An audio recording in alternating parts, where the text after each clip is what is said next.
بسم اللہ الرحمن الرحیم۔ السلام علیکم۔ کیپٹل ٹاک میں خوش آمدید۔ پاکستان کو اس وقت ایک بہت بڑی موسمی آفت کا سامنا ہے، سیلاب، جو پہلے خیبر پختونخوا میں آیا، پھر پنجاب میں آیا اور اب پنجاب سے ہوتا ہوا وہ سندھ کی طرف جا رہا ہے اور پاکستان کے 3 صوبوں میں اس نے تباہی پھیر دی ہے۔ لیکن اس کے ساتھ ہی ساتھ ہمیں کچھ جو انٹرنیشنل ڈیولپمنٹس ہیں ہمیں اس پہ بھی نظر رکھنی ہے، ان کو بھی ہم اگنور نہیں کر سکتے۔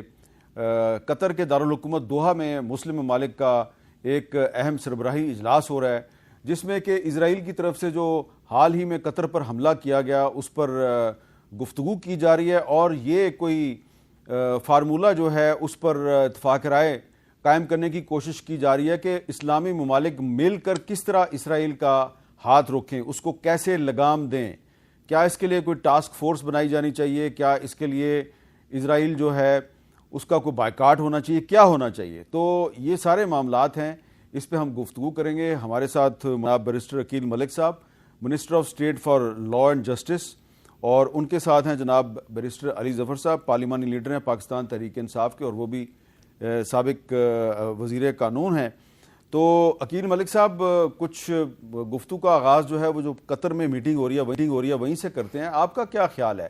اس طرح کی بہت سی میٹنگز ہوتی رہی ہیں، اب آپ یہ نہیں سمجھتے کہ جو قطر کے امیر کی طرف سے آج ایک بڑی کھل کر بات کی گئی ہے کہ جو گریٹر اسرائیل کا منصوبہ ہے، گریٹر اسرائیل کا، وہ اب پورے خطے کے لیے نہیں، پوری دنیا کے لیے ایک بہت بڑا خطرہ بن چکا ہے۔ تو اگر نیتن یاہو جو ہے وہ گریٹر اسرائیل کے منصوبے پہ عمل درآمد کے لیے فیصلہ کر چکا ہے، تو اس کو کیسے روکیں ہم؟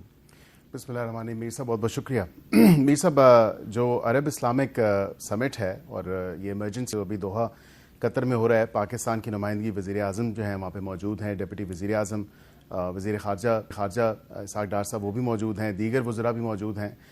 50 سے زائد جو ہیں سربراہان سے ملاقات ہوئی ہے، اور میں یہ سمجھتا ہوں کہ بالکل ایک فیصلہ کن گھڑی ہے کہ ہمیں جو ایک ٹاسک فورس کے حوالے سے جو ڈی پی ایم نے تجویز دی ہے، میں سمجھتا ہوں بڑی اچھی خوشائن بات ہے، اور اس میں ایک آپ کو جامع جو ہے واضح پالیسی اب پورے مسلم ممالک کو اور عرب ممالک کو مل کے نکالنی ہوگی۔ اس میں خالی یہ لفاظی نہیں ہونی چاہیے۔ اگر آپ نے خالی ایک سٹیٹمنٹ کی حد تک یا کوئی ریزولوشن کی حد تک آپ نے بات کرنی ہے تو اس کا فائدہ نہیں ہوگا۔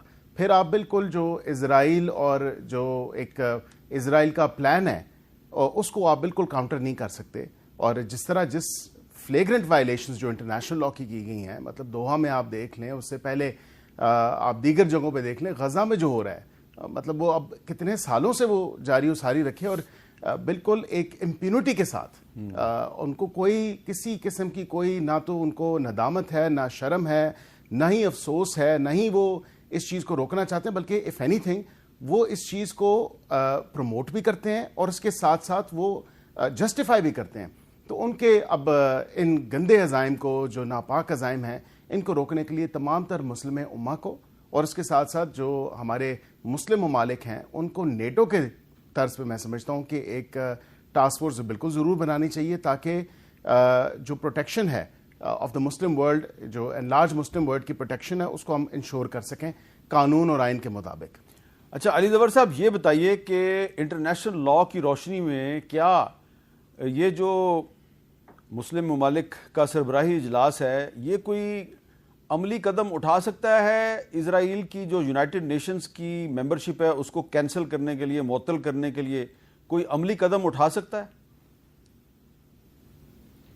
جی دیکھیں، جہاں تک اسرائیل جو کر رہا ہے، یہ تو انہوں نے جب سے اسرائیل بنا، آپ اگر دیکھیں تو چھوٹا سا تھا بالکل، اگر آپ میپ پہ دیکھیں گے، آہستہ آہستہ انہوں نے ایکسپینڈ کیا، اور کرتے کرتے اب وہ فلسطین چھوٹا ہو گیا ہے، اور جو اسرائیل کی ایکسپینشن ہے وہ زیادہ ہے، لیکن انہوں نے رکنا وہاں تک نہیں۔ اب تو ظاہر کر دیا ہے انہوں نے کہ ہم نے اپنے آپ کو ایکسپینڈ کرنا ہے، ہم نے ایک گریٹر اسرائیل بنانا ہے۔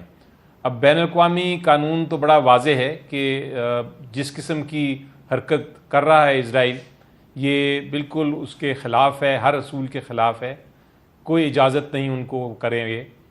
اس کے لیے اس قسم کی